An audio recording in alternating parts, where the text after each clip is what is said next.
Muy buenas noches, queridos alumnos. Bienvenidos al Mundo Geek. En este nuevo capítulo hablaremos sobre los cómics, desde sus inicios hasta cómo muchos de ellos han llegado a lo que es la pantalla grande.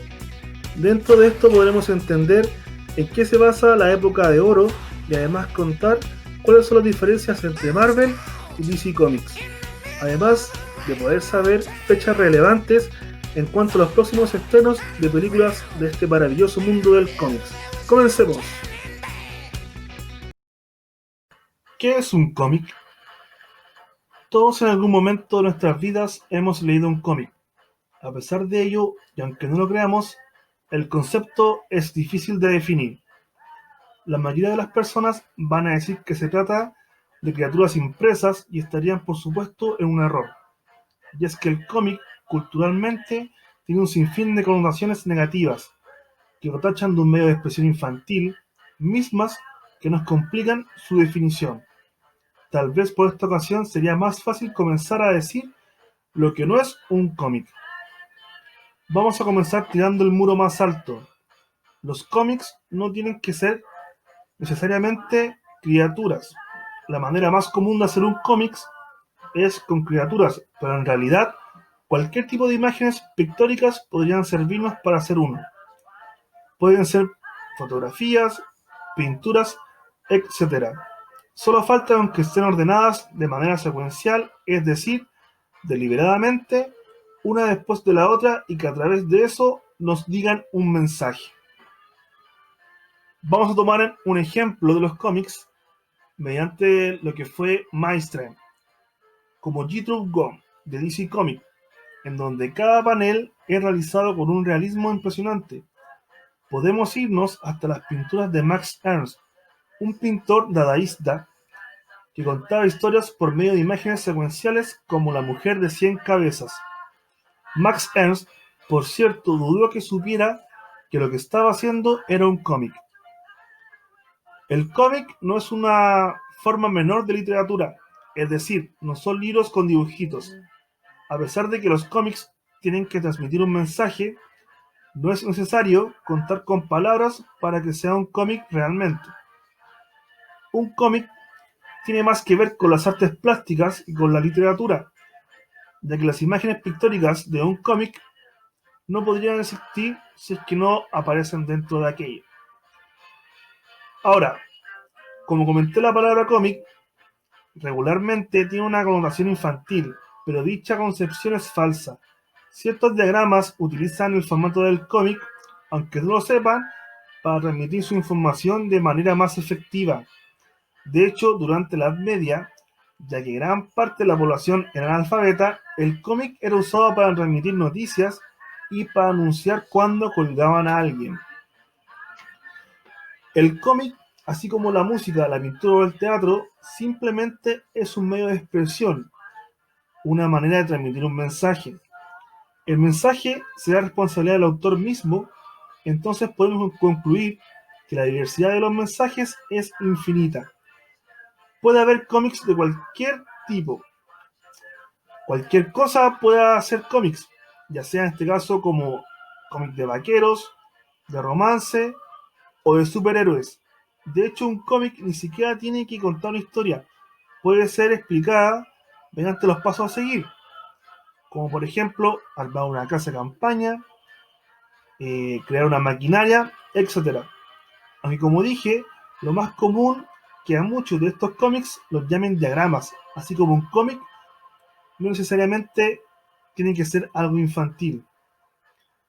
Un cómic tampoco es arte en sí, Puede serlo, claro que sí. Tiene el potencial definitivamente. Así como hay cómics que tienen una clara ambición artística, como Sandman, de Neil Gaiman, o muchos otros también. Hay cómics que simplemente son el equivalente a una película, o una canción, en este caso.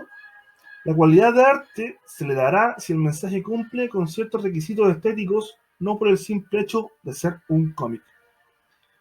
Entonces, el cómic, si realmente quiere tener una definición más que nada de diccionario, yo usaría la de Scott McCloud, que es un conjunto de imágenes posicionadas deliberadamente en secuencia con la intención de proveer información y producir una reacción estética en el receptor, aunque el mismo McCloud ha dicho que encuentra la definición algo estrecha para poder definir algo tan grande. Supongo que basta con decir que es un medio de expresión gráfica que tiene sus reglas propias y diferentes autores, como Alan Moore. Estos han probado que el cómic expresa su mensaje de manera diferente a las otras artes expresas, cosa que con la manera de ser sería imposible, si todos aceptamos las oportunidades y limitaciones de un cómic tomándolo como un medio de expresión muy diferente.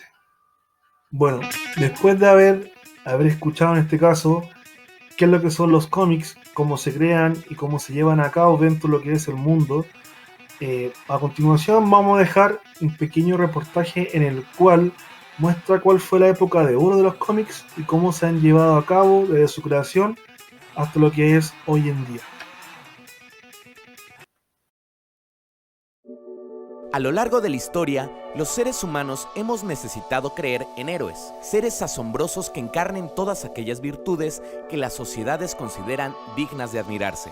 Mi nombre es Go, el Monitor Geek, y hoy les hablaré acerca del nacimiento de los superhéroes en una etapa que es llamada la Edad de Oro de los cómics.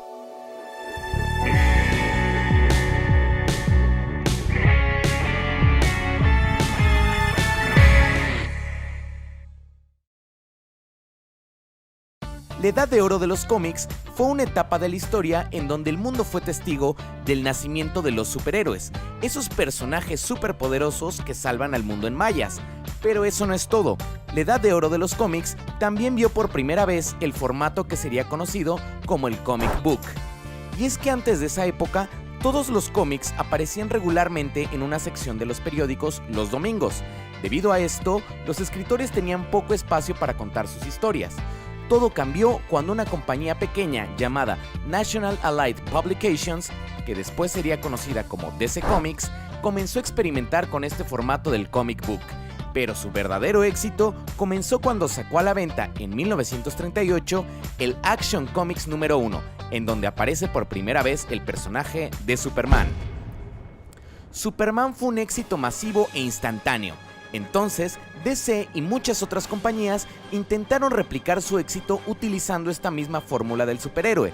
Desde estos años, tenemos a muchos de los héroes más conocidos de la cultura popular, como Batman, la Mujer Maravilla, el Capitán América y las primeras versiones de héroes como Flash y Linterna Verde, las cuales son diferentes a las versiones que tenemos hoy en día. Pero, ¿qué fue lo que hizo que los superhéroes fueran tan populares en esos años? Pues bueno, resulta que los superhéroes vinieron a satisfacer una necesidad mundial de justicia. En estos años, el mundo necesitaba creer en héroes que los protegiera. En esas épocas, en donde Hitler estaba a la cabeza de la Alemania nazi, el mundo encontró confort en las historias ficticias. Historias patrióticas y sencillas en las que los buenos siempre le ganan a los malos. Y cuando Estados Unidos se unió a la Segunda Guerra Mundial en 1941, los superhéroes lo hicieron también. Podemos ver en varios cómics al Capitán América derrotando a Hitler, a Batman y a Robin vendiendo bonos de guerra y a Superman convirtiéndose en un instrumento de propaganda militar estadounidense. Everybody sing. Yankee Doodle went to town riding on a pony. Stuck a feather in his cap and ate some rigatoni. Yankee Doodle don't hiccup. Yankee Doodle's daddy rewind. Los héroes patriotas y las ventas continuaron estando bien durante algunos años hasta que la Segunda Guerra Mundial terminó. El enemigo había sido vencido y los superhéroes parecían ser un ideal que simplemente ya no era necesario. El mundo comenzó a interesarse en otros géneros del cómic, como el western, las historias de romance y los cuentos de terror. Muchas compañías fueron a la quiebra y muchos superhéroes dejaron de ser publicados. Incluso el Capitán América fue puesto en hielo. Únicamente Superman, Batman y la Mujer Maravilla lograron sobrevivir el final de esta época. Pero los superhéroes demostrarían que no son fácilmente derrotados. Los héroes son parte de nosotros y, queramos o no, siempre estarán ahí para vencer a los villanos de nuestro inconsciente colectivo, cosa que demostrarían en la próxima era de los cómics llamada la Edad de Plata. Historia de Marvel y DC Comics. Ambas editoriales fueron creadas en la misma década, en un momento en el que Estados Unidos necesitaba de las figuras de héroes e historias fantásticas para escapar de la realidad de la gran depresión económica y de una guerra mundial. DC Comics nació bajo el nombre de National Allied Publication y comenzó su carrera de publicaciones con nada más y nada menos que Superman, posiblemente el héroe más famoso y conocido en el mundo. Por otro lado, 5 años después, Marvel surgió con el nombre de Timely Publication bajo el mando de la Segunda Guerra Mundial, y 2 años después de su fundación aparece el primer personaje aún reconocible de Marvel, llamado Capitán América. Ambas casas pasaron por sus épocas difíciles y sus eras de oro, llegando a amasar la gran cantidad de personajes famosos que conocemos hoy en día, lo que nos lleva al segundo punto: los personajes. Calcular la cantidad de personajes para cada una de estas casas es prácticamente imposible. Al intentar hacerlo, surgen preguntas como: ¿vimos personajes en diferentes universos paralelos que se cuentan dos veces? ¿Contamos únicamente personajes principales o cualquier nombre registrado por editorial? ¿Merecen los Gemelos Fantásticos ser considerados personajes serios? Se habla de que Marvel tiene una base de datos de más de 7.000 personajes, mientras que DC llegaría a contar con más de 20.000. Pero como dicen por ahí, no es el tamaño, sino cómo lo usas. ¿Cuáles de estos personajes son realmente famosos? Y más importante, ¿cuál de las dos editoriales tiene más personajes de este estilo? Podríamos discutir sobre cómo personajes de DC como Superman, la Mujer Maravilla, Flash, Aquaman, teniendo un feeling más clásico, o como es de Marvel como Hulk, Wolverine y Spider-Man. Se sienten mucho más modernos y arriesgados, pero el punto es que ambas casas cuentan con nombres realmente impresionantes.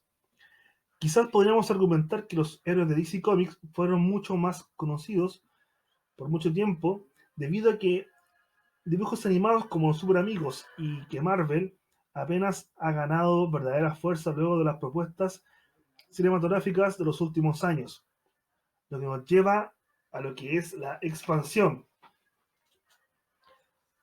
Consideramos expansión a la manera de que estos personajes e historias salieron de las páginas de los cómics para caer en televisión o cine. Aquí hay algo seguro: por muchos años la punta de la lanza fue DC, apareciendo en televisión con Batman y los Super Amigos, luego saltando a la pantalla grande a finales de los años 70 con la trilogía de Superman, y justo 10 años después con la primera trilogía de Batman. Durante este mismo tiempo, Marvel únicamente contaba con una serie televisada llamada Hulk y algunas películas de muy bajo presupuesto. La batuta fue entregada casi 20 años después, cuando los Hombres X saltaron en la pantalla grande, seguido por el éxito de Spider-Man y finalmente por lo que conocemos como el Universo Cinematográfico Marvel, o UCM.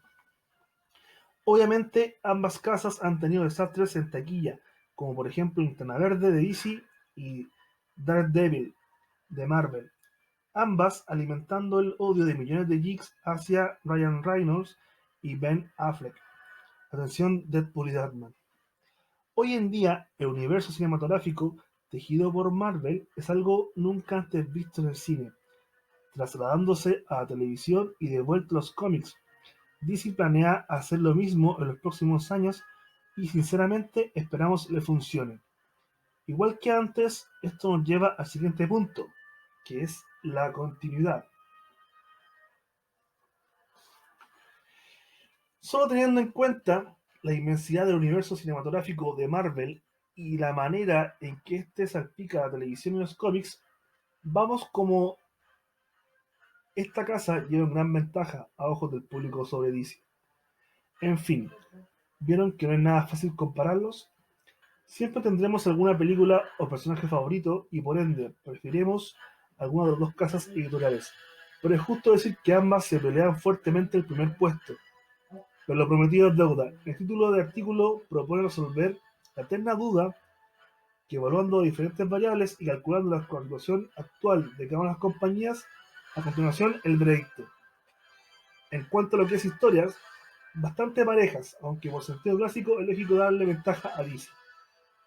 En cuanto a personajes, en sentido generalizado los personajes de DC llegan a ser más simples en sus poderes, historias y variedad. Por lo que la ventaja en este punto va para Marvel. En cuanto a la expansión, si las últimas películas de Batman son increíbles, pero lo que está haciendo Marvel en su universo cinematográfico le da la ventaja. Y por último, en cuanto a lo que es la continuidad, prácticamente por las mismas razones que el punto anterior, aquí también triunfa Marvel. La comparativa entre el mundo DC y Marvel Comics, siempre ha estado la duda de quién es mejor, si DC Comics o Marvel. Pero para esto daremos a conocer en este caso, de acuerdo a sus personajes y a su entorno, cuál ha sido o cuál va a ser la mejor compañía de estos últimos años, ya sea Marvel o DC. Juzguen ustedes mismos. Marvel construyó su universo con paciencia, presentando a sus superhéroes uno por uno, mientras que en sus escenas post-créditos nos iba insinuando una próxima gran reunión. Así estrenó 5 películas en solitario antes de llegar a ese primer clímax que fue la cinta de los Avengers. Por su parte, DC y Warner, al llegar tarde al concepto creado por Marvel, trataron de igualarse lo más rápido posible, por lo que ya en su segunda producción aparecieron juntas sus 3 principales figuras: Superman, Batman y la Mujer Maravilla, y lo hicieron de manera atropellada y sin haber desarrollado adecuadamente a los dos últimos. Asimismo, ya sin la expectativa de ver a la Trinidad por primera vez, DC introdujo nuevos héroes en la Liga de la Justicia, sin darnos la oportunidad de conocerlos y quererlos previamente. La pantalla grande quedó chica. El universo de Marvel es uno solo, tanto en la pantalla chica como la grande. Algo que da unidad y permite que de vez en cuando sus series ofrezcan personajes y referencias de las películas. Todo lo contrario cuando DC inició su universo en el cine. Ya había echado a andar con éxito otro en la televisión y prefirió mantenerlos separados.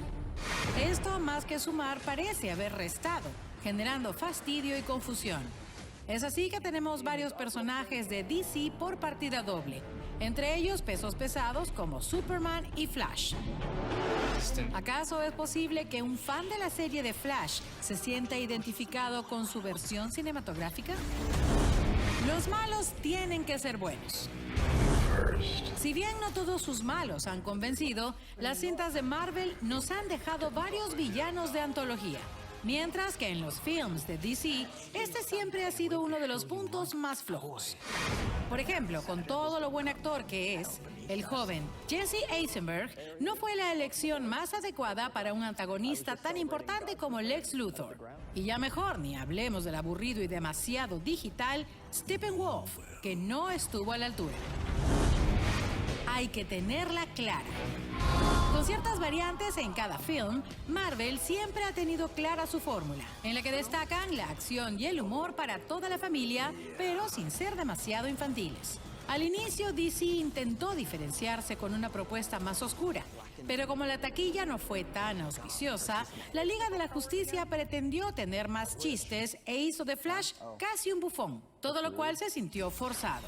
Así, los numerosos cambios en la caótica filmación de la Liga demuestran la poca convicción que han tenido los estudios Warner en este universo, y eso se nota en el resultado final. La sombra del Caballero de la Noche. DC tiene personajes tan o más atractivos que Marvel, y el gran éxito de la Mujer Maravilla así lo demuestra. Sin embargo, inaugurar su universo después de una trilogía tan genial como la de El Caballero de la Noche les dejó la valla muy alta, a pesar de que las cintas de Nolan poco tienen que ver con lo que se ha hecho después. Y es que era inevitable que, a pesar de su esfuerzo, Jared Leto saliera perdiendo ante el magistral Joker de Heath Ledger, y que Ben Affleck generara anticuerpos luego del acertado Christian Bale. Y hablando de Affleck, que a la larga no lo ha hecho mal como el hombre murciélago, era necesario escoger justo al actor que con su Daredevil les traía tan malos recuerdos a los fans. Está claro que Marvel es todo planificación y que DC cayó en la confusión, aunque ya está tratando de corregir errores para futuros estrenos en la pantalla grande. En todo caso, ambas compañías seguirán lanzando superproducciones, así que el público tendrá la última palabra.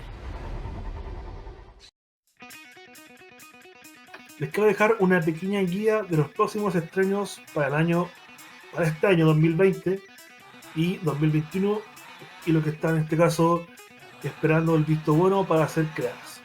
Para este año se esperaba el estreno de Birds of Prey, Bloodshot, New Mutants, Black Widows, Wonder Woman 2 y Eternal. Lamentablemente, producto del COVID, fueron reprogramadas para lo que es el año 2021-2022. Si bien las que aún no han sido removidas de su actual calendario, para el año 2021 está la película Shang-Chi and the Legend of the Rings, ¿ya? 12 de febrero. Doctor Strange in the Multiverse of Madness para el 7 de mayo del 2021. La nueva película de Batman para el 25 de junio. Escuadrón Suicida 2, 6 de agosto. Y Thor Love and Thunder para el 5 de noviembre. Todas estas películas han sido, en este caso, puestas para lo que es el año 2021. Si no pasa algo en el cual no se puede desarrollar de una buena forma. Para el año 2022 está propuesta lo que es Black Panther 2 para el 27 de mayo, y películas pendientes que aún no tienen fecha de estreno es, en el caso de Marvel, viene siendo Guardianes de la Galaxia 3, Ant-Man and the Wasp 3, Capitán Marvel 2, Los Cuatro Fantásticos, y por último, mediante Fox, Deadpool 3. Muy bien, queridos alumnos, espero que les haya gustado e interesado lo que fue en este caso hablar de los cómics, particularmente de DC y Marvel. Así que les deseo lo mejor, espero que se cuiden, que no salgan de casa, que respeten la cuarentena. Así que los vemos la próxima semana en un nuevo capítulo. Les mando un abrazo gigante. Nos vemos.